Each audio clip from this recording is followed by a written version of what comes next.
জীবন চলার পথে অনেক সময় হেসে উত্তর দিয়ে চলে যেতে হবে।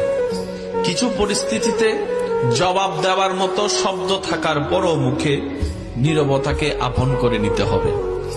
যদি আপনি প্রত্যেকটা জায়গায় উত্তর দিয়ে জিততে চান, আপনি বারবার হারার দিকে চলে যাবেন। আপনি যদি প্রত্যেকটা জায়গায় রিঅ্যাকশন দিয়ে জিততে চান, আপনার মন বারবার ভেঙে যাবে।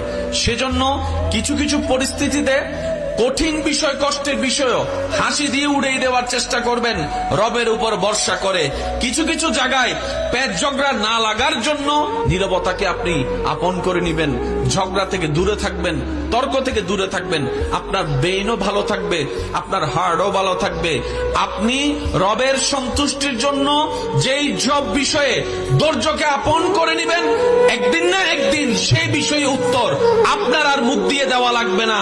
আল্লাহ এমন সিস্টেম করে দিবেন, সেই ব্যক্তির কাছে উত্তর অটোমেটিক পৌঁছে যাবে রবের পক্ষ থেকে। বলেন সুবহানাল্লাহ।